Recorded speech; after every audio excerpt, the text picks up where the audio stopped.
Sir यहाँ देखिए, सामने देखिए सर।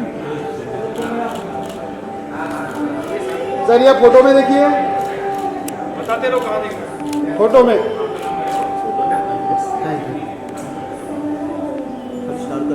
ओनली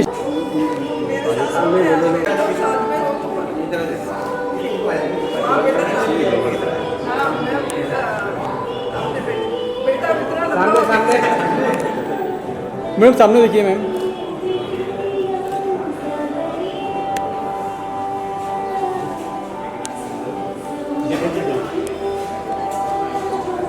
सर यहाँ देखिए, सर यहाँ पे। Thank you. सर यहाँ देखिए, सामने देखिए सर। एक सेकंड, एक मार लेना फोटो, एक मार लेती मार लिया। Okay ma'am. मैम यहाँ देखिए, यहाँ से आ देखते हो आप। मैम यहाँ पे होल्ड कीजिए। यहाँ देखिए, मैम स्टार्ट फ्रॉम यहाँ।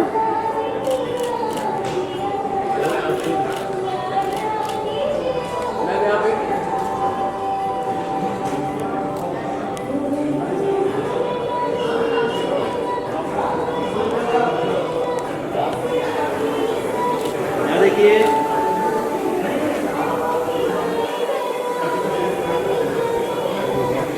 Okay ma'am, thanks sir. Sir look from यहाँ।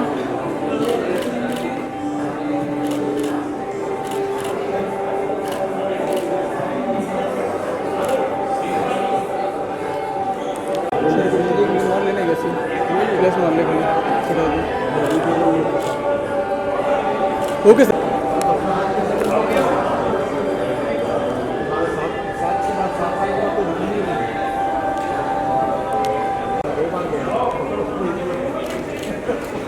सर यहाँ देखिए, सर यहाँ देखिए, सर नीचे देखिए। मैम यहाँ देखिए। Thank you. Okay ma'am. Sir यहाँ देखिए। Thank you. Okay sir, thanks sir. भाई यहाँ देखो, तो मालूम होगा भाई। भाई यहाँ देखो।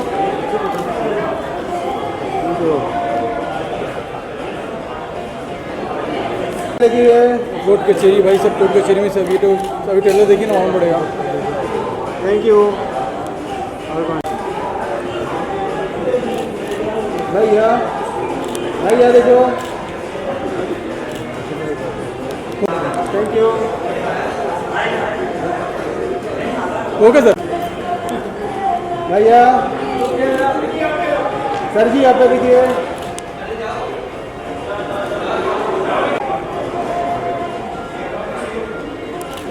मैडम जी यहाँ देखिए। Okay sir. मैम बच्चों के लोग क्या प्लीज, सेंटर लोग।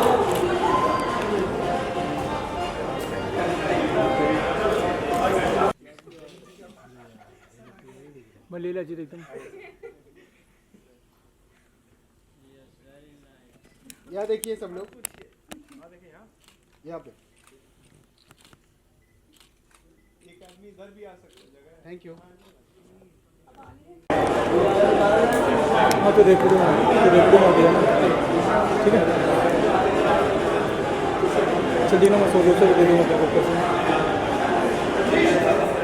तो मार ले अभी। क्या यहाँ देखिए। Thank you.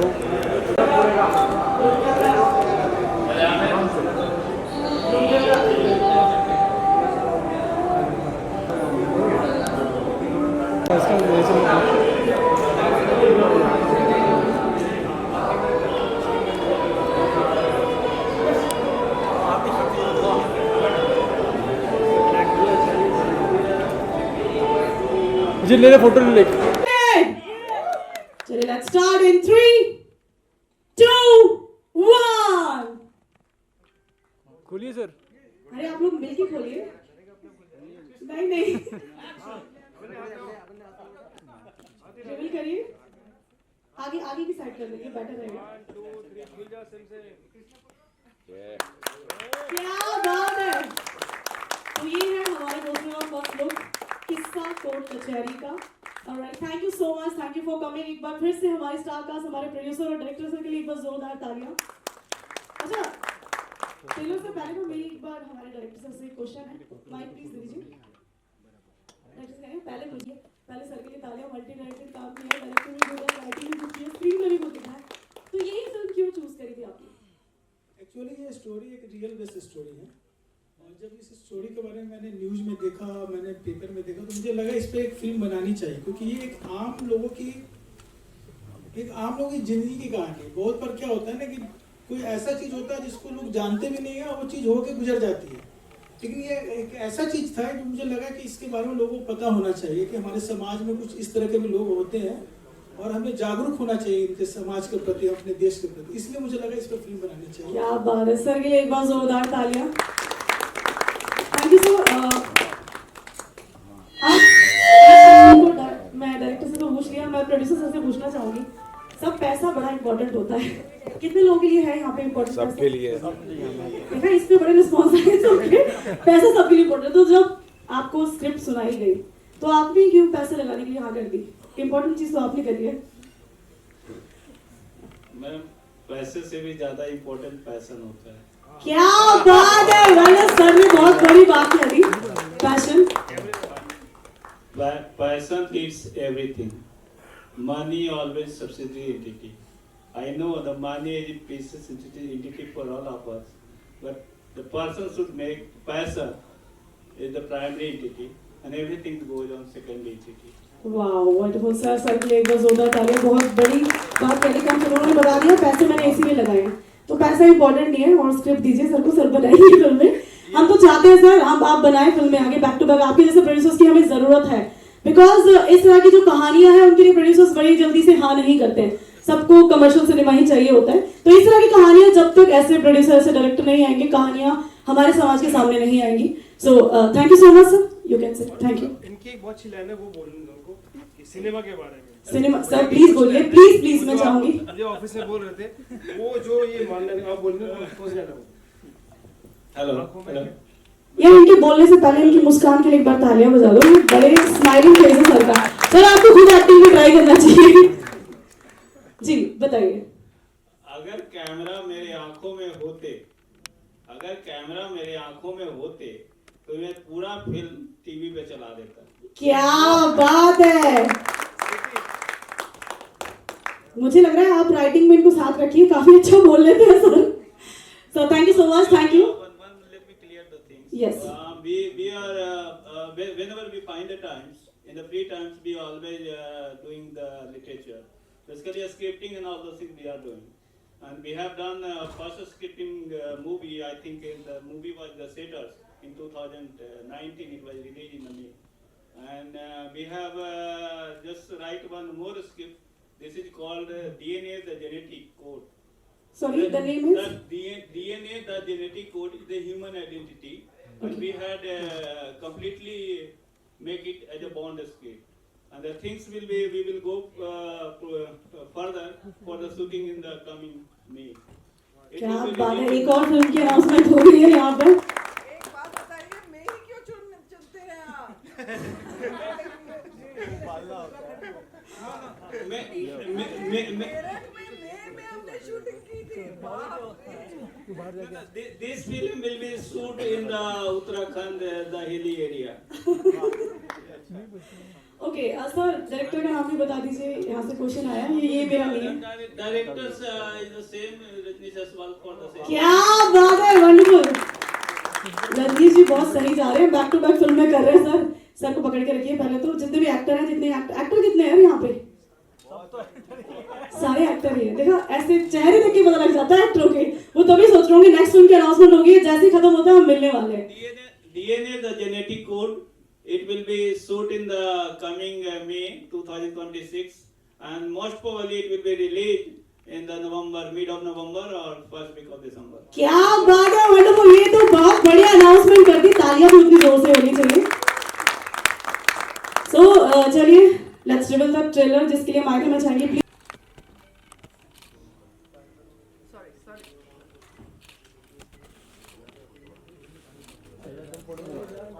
Thank you so much everybody, और थैंक यू त्रिलोका। किस्सा कोट आ रही है आवाज? तो ये इसमें मैं राजेश जी जो मेन प्रोटैगनिस्ट हैं इस फिल्म के, उनकी वाइफ का रोल प्ले कर रही हूँ। और जैसा कि मैंने कहा कि एक कोर्ट कचहरी वहाँ चल रहा था, एक कोर्ट कचहरी घर में चल रहा था, जिसकी जज मैं हूँ। और बस वही नोक झोंक वाली कहानी, एक मिडिल क्लास घर में क्या होता है, that's it, normal, very normal. जी, मैं पूजा का कैरेक्टर प्ले कर रही हूँ, जो कि ये बिलीव करती है कि अगर एक वाइफ को जो इंट्यूशंस आते हैं वो बिल्कुल सही आते हैं। और मतलब ये जो स्टोरी है ये एक रियल इंसिडेंट्स पर बेस्ड है, एंड कैसे ये अपने पति को इंसाफ दिलाने में साथ देती है। तो ये पूरी कहानी वो उस इंसाफ के ऊपर डिपेंड करती है। एंड या द स्टोरी पूरा ये रिवॉल्व अराउंड ये होता है कि कैसे आप मतलब जो सच है वो कभी छुपता नहीं, वो हमेशा बाहर आता है। सो या जी सर, किरदार एक लाइन में है जी, इन सबके दुख के सुख के कारण हम ही हैं। हम दोनों बाप बेटे ही हैं। और एक शब्द में ख़त्म करूँगा बात अपनी, मस्त है, मलंग है, थोड़े से दबंग है, दुनिया की परवाह किसको, हम खुद को बहुत पसंद है।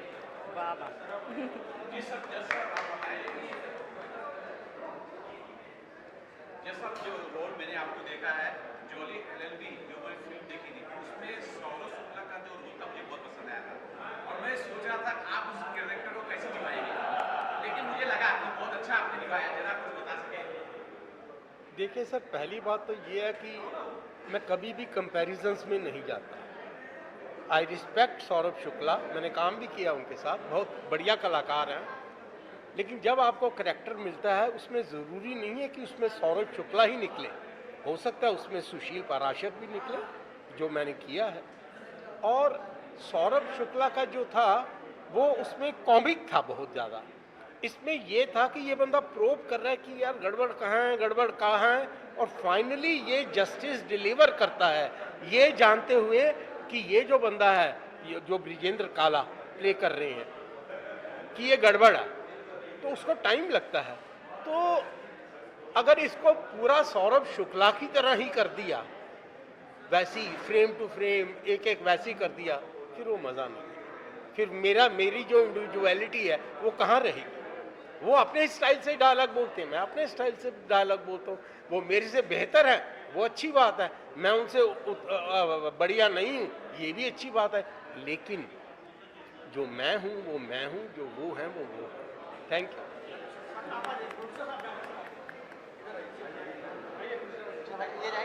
जानना चाहूँगा ब्रिजेंद्र काला जी को और हमारे बाकी एक्टर को जो आपने लिया है, बहुत शानदार इसकी कास्टिंग हुई है, जो मैंने देखा बहुत अच्छा लगा। तो कास्टिंग के बारे में अगर बता सकें। कास्टिंग तो रजनीश भाई कर रहे थे ना, डायरेक्टर साहब कास्टिंग कर रहे थे। डायरेक्टर साहब आप इसका जवाब दीजिए। डायरेक्टर साहब इसका जवाब देंगे। सर, जो कास्टिंग हुई है बहुत शानदार हुई है, बहुत अच्छे कैरेक्टर आपने लिए हैं, बहुत अच्छा रोल सबने निभाया है। जस साहब का रोल भी पसंद आया मुझे और बाकी सबका भी पसंद आया, तो लोकेश जी का भी कैरेक्टर बहुत पसंद आया। सर, कास्टिंग के बारे में क्या बताइएगा। देखिए, कास्टिंग के लिए हम लोग काफ़ी मेहनत की, करीब 6 महीने हम लोग का ऑडिशंस चला है कास्टिंग के लिए। और जहाँ तक सर की बात है ना, जब मैं जज का कैरेक्टर को फाइनल कर रहा था ना, तो सौरभ शुक्ला का मेरे अंदर की इमेज बैठा हुआ था। तो जब सर से मैंने पहली मीटिंग की, नरेशन किया, मैंने सर को बोला कि सर हमें सौरभ शुक्ला नहीं चाहिए, आप मुझे कुछ अलग करके बताइए। सर ने बोला कि रजनीश तुम मेरे ऊपर छोड़ दो, मैं खुद इसको कभी भी सौरभ शुक्ला से कंपेयर नहीं करना चाहूँगा। उसका जब सर ने पहला एक नरेशन के बाद जो पहला रिएक्शन सर का आया ना, उससे मुझे समझ में आ गया था कि हमें जज जो है ना कानून कुमार मिल चुके हैं।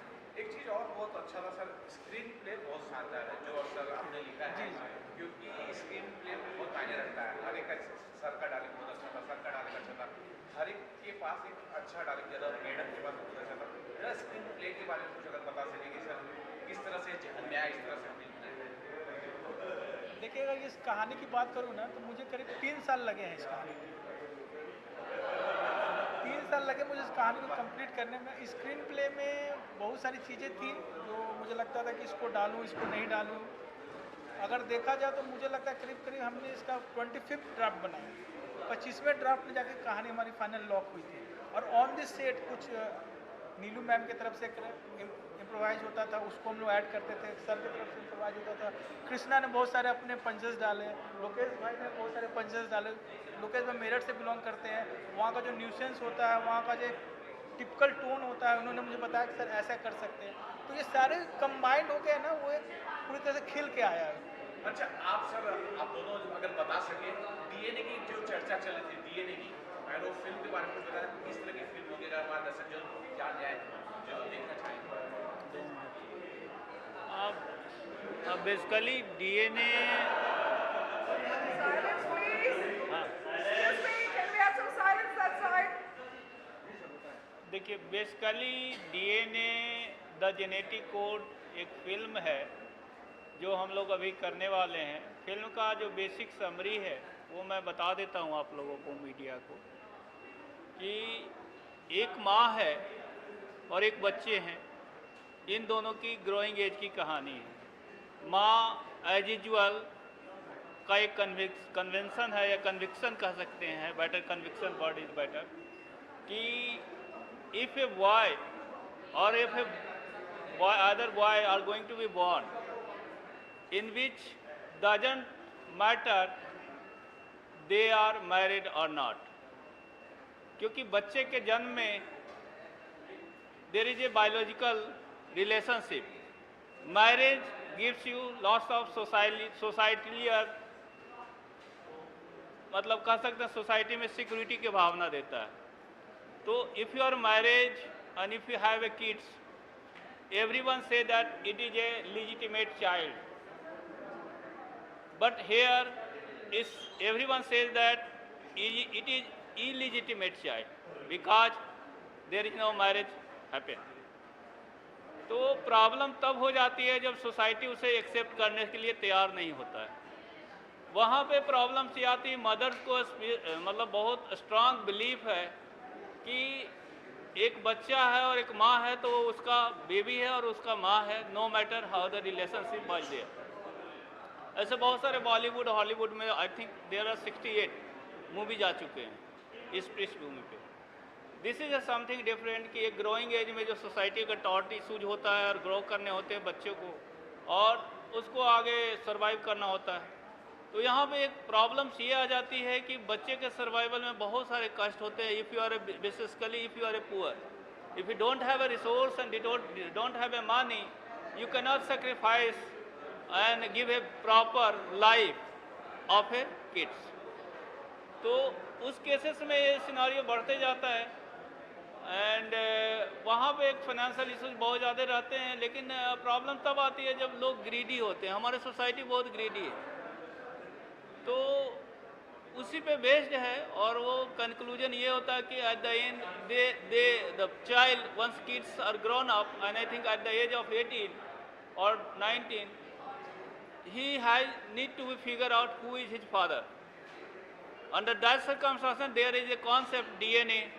तो mother you know the story back में जाती है, फिर 15 साल पहले जाती है कि समथिंग हैपन विद समवन। तो under that circumstance how to identify who is your father. Mother basically doesn't know who is his father. तो under that circumstance DNA come into the picture. Lots of courts and kachari come into the pictures, and there is a character called Dafar Vakil.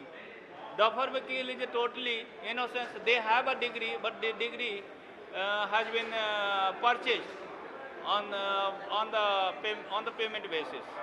They don't know how to write and how to file a writ petition into the High Court for this upcoming journey. But the problem is that DNA identification is too tough. If someone become a IAS officer, someone become like a politician, someone become like a judge, and if something illegitimate relationships are there, everyone fear about, the truth are going to be revealed with this cases are going on in the media platforms. So under that circumstances, things are going on, and the kids become the kids become like a hybrid sons, because the mother was someone else. It's a priest of the Brahman family, the mother was there, and the father was something belong from Mumbai. It's a business arena. So under that circumstances, the kids later on go to the Harvard, and they had obtained a degree of MBA in finance, and they were work in the United States of America in JP Morgan banks. Once he come to the local Indian platforms, तो जो father था, मतलब ये parallel में DNA चल रही है और दूसरी में वो बच्चे का ग्रोइंग एज चल रहा है, उनकी एजुकेशन चल रहा है, तो प्रॉब्लम्स यहाँ आ जाती है कि जब वो इंडिया आता है तो they are very much capable to fight all the sacrifices and fight with all the battles whatever he had in the past. तो जब वो आते हैं तो फिर उसके जो फादर है, they are greedy, they wanted to launch his son like a CEO of his company. वो CEO को लॉन्च कर, मतलब अपने नए CEO ढूंढ रहा होता है फादर बेसिकली, तो वो लॉन्च करने के लिए उसको मतलब पढ़ाता लिखाता है, लेकिन जो सन है ही वाज क्वाइट कह सकते हैं कि बहुत ज़्यादा एम्बिशियस था, and he thrown everything on their head. तो उस केसेस में प्रॉब्लम तब आ जाती है कि इस चीज़ों को कैसे कैप्चर किया जाए. तो DNA जो वन पार्ट और second part is their kids journey and Harvard. तो इस फिल्म की जो समरी है, वन लाइन में समरी कह सकते हैं, if you are born in a poor family in which you doesn't have any roles but you are going to be die with the poor, in that cases you have only role कि आप मरना भी मतलब गरीबी में, उसमें आपका जिम्मेदारी है. तो ये poor kids like a those people who belong to क्या कहते हैं पुअर झोपड़ी वगैरह में जो रहते हैं, slum area, they also have a thought, they also have a human being, they also have a ambition. तो everyone can be fulfil their ambition with hard working nature and dreaming. Dreaming is equally important for those people who wanted to make their journey across the global arena. तो यहाँ एक गरीब बच्चे का Harvard से graduation कराना और उसके बाद वो एक अच्छा मुकाम पे पहुँचे, इस फिल्म में टोटली है.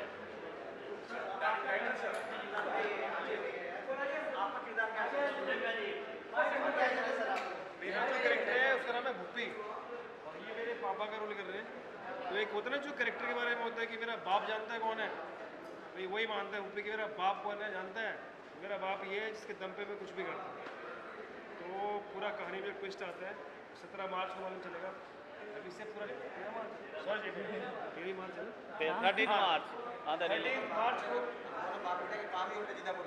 हाँ, और ये इतने खतरनाक एक्टर है कि सही में थप्पड़ मरवाया था, इन्होंने मरवाया, थप्पड़ से मरवाया था मुझे, सही में मार.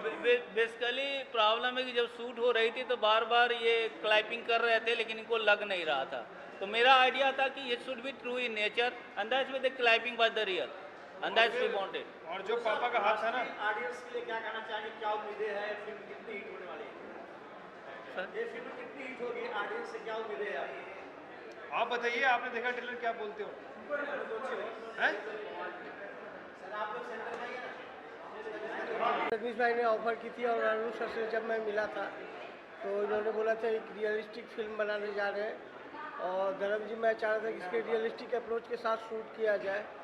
तो इसके साथ ही हमने जब मैंने कहानी सुनी तो मुझे पता चला कि ये पूरा रियलिस्टिक जोन में है, और जो कैरेक्टर जो सर ने प्ले किया, सुशील सर अपना कृष्णा जी, अंजू जी और तिलकधारी सर ने, तो जितने बड़े बड़े स्टार हमारे साथ थे, और सच में सब लोग रियलिस्टिक परफॉर्मर ही थे. और जहाँ पे जब मैं शूट कर रहा था तो हमें लग ही नहीं रहा था कि हम कोई सीन ऐसा शूट कर रहे हैं या जानबूझ के शूट का माहौल है, ऐसा कुछ नहीं. जितने भी सीन हुए, जो भी एक्ट हुआ, सारा ऐसे लग रहा था कि पूरी पब्लिक, अगर अंजू जी रो रही थी तो पूरी पब्लिक रोने लगती थी. वहाँ पर ऐसा माहौल भी बन गया था. और कृष्णा भाई या सर झगड़ा करते तो लगता था कि सन्नाटा छा गया है. तो हम लोगों ने बहुत अच्छे से शूट की वहाँ पे, और बहुत मेहनत से शूट की, और काफ़ी सपोर्ट रहा. और मेरठ के लोगों को मैं थैंक यू बोलना चाहूँगा जिन्होंने कि भरपूर सपोर्ट किया था मुझे शूट करने में वहाँ पर। और रनिंग रोड पे शूट करना बहुत मुश्किल होता है, बट वहाँ पे भी हमें एक अच्छे माहौल में शूट करने को मिला, कोई डिस्टर्ब नहीं हुआ। और इसलिए हम चाहेंगे कि त्रिनारायण सर का थैंक यू करना चाहेंगे उसके लिए, और इन्होंने बहुत ही अच्छा अरेंजमेंट रखा था सबके लिए। Thank you so much. और रियलिस्टिक अप्रोच के साथ हमने ये फिल्म बनाई है, और हम लोग आज आप लोग को ट्रेलर देख के कैसा लगा, आप लोग भी अपनी प्रतिक्रिया दीजिएगा, और आप लोग बताइए। हमसे ज़्यादा अच्छा लगेगा कि अगर आप हमें जज करके बताएंगे कि आप लोगों को कैसा लगा। हमें आप जरा बताइए कि मैडम ने आपको जो है बहुत अच्छा एक्टिंग करके बोला है। मैं ये भी जानना चाहता हूँ कि आपने बताइए और क्या फील करते हैं एक सीनियर आर्टिस्ट जब आपको बोलता है आप अच्छे। ये अगर सीनियर आर्टिस्ट बोले तो बहुत ही बड़ा कॉम्प्लीमेंट है मेरे लिए, मतलब। और इनके साथ काम करना बहुत अच्छा एक्सपीरियंस था मेरे लिए। और मेरा इसके अंदर सिर्फ एक छोटा सा रोल है कि मैं सिर्फ परेशान हूँ कि पापा के जो स्कूटर है वो मुझे पसंद नहीं आती। बस वो मैं स्कूल से थोड़ा दूरी उनको बोलता हूँ रुक जाओ करके, अगर स्कूल के पास ले जाओगे तो मेरे दोस्त मुझे चिढ़ाएंगे बस। तो ये थोड़ी सी चीज़ें हैं, मेरा इतना छोटा सा रोल है बस। और जरा सा वापिस मतलब चूँकि आपका किरदार जो है बहुत भावनात्मक था ये, और मुझे थोड़ा सा ये जानना चाहता हूँ इसमें बहुत अच्छे अच्छे गाने हैं, कितने गाने आपके ऊपर फिल्म आएंगे? जी, ये तो जब आप मूवी देखेंगे तब आपको पता चलेगा। और गाने तो इसके बहुत ही अच्छे हैं। जैसे आपने ट्रेलर में भी देखा होगा कि स्वीट सा रोमांटिक सॉन्ग है जो एक मिडिल क्लास फैमिली होती है, कैसे वो छोटी छोटी चीज़ों में ही खुशियाँ ढूंढ लेती है, या तो उस तरह से वो गाना दर्शाया गया है। एंड या कुछ लाइंस जो आपने सुनी होगी वो काफ़ी सूदिंग है, मतलब जब ये पूरा गाना आप देखोगे तब आपको बहुत मज़ा आएगा।